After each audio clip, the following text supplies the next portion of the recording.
Hi. All right. So today I am going to talk about education law changes in Vietnam, where I currently am. But first of all, I want to talk a little bit about myself to introduce myself. So my name is Lewis, and I'm 29 years old. I was born in 1992. I've been teaching for about 5 years now.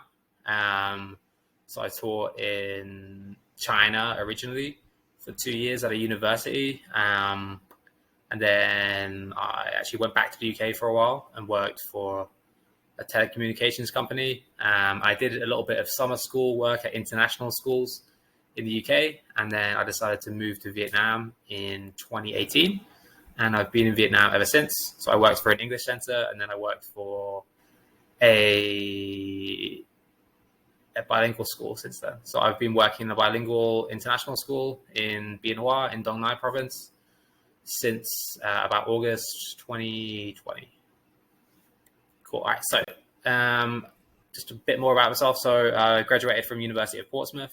I've got a BA, like a Bachelor of Arts in International Development.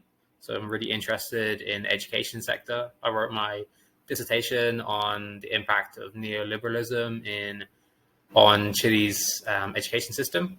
And yeah, I've been a university teacher in China, and currently I teach IELTS. So it's just the international English language testing system, mostly for students who would like to go and study abroad, either at university or in high school, mostly in America and sometimes in Australia and the UK as well.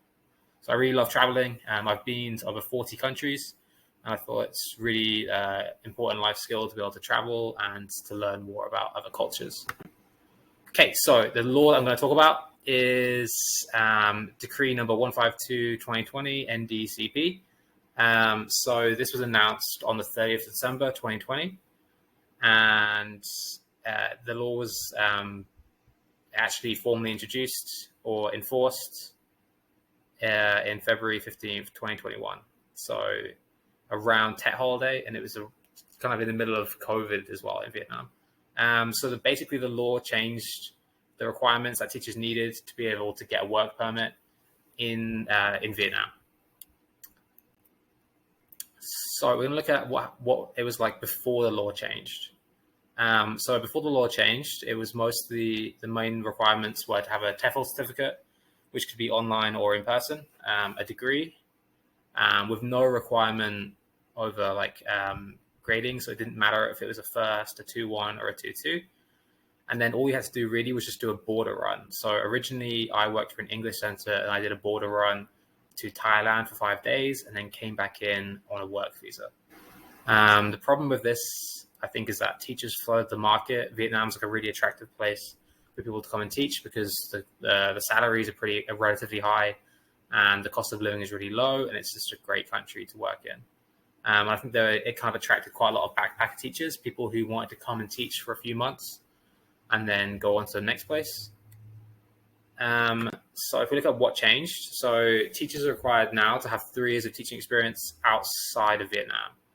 So this has to be in another country, and it has to be related teaching experience. This is not just for teachers though; it's for all foreign workers. So a lot of construction companies and like legal companies also have to now follow this law. So if we look at why it changed, so Tran Le Tan Chuk of the State Department, she said that Vietnam wants more talented foreigners with great expertise and high academic levels. So for me, this kind of sounds like they want standards of the teachers to be a little bit higher, and they wanted to kind of end the short-termism of inexperienced teachers coming and then leaving really quickly. The effect of this had was that a lot of inexperienced teachers left straight away because they were unable to get a work permit. And experienced teachers' value then kind of increased massively because they now have kind of hold all the cards when it comes to applying for jobs. But schools are now often unable to fill vacancies because there is a major shortage of teachers. I think that there's also a higher student to teacher ratio nowadays. I've seen an increase in the amount of students that I have in my class, which is kind of detrimental to students, in my opinion.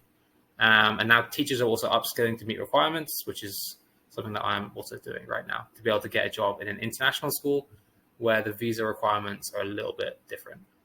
Also, another, I suppose, unintentional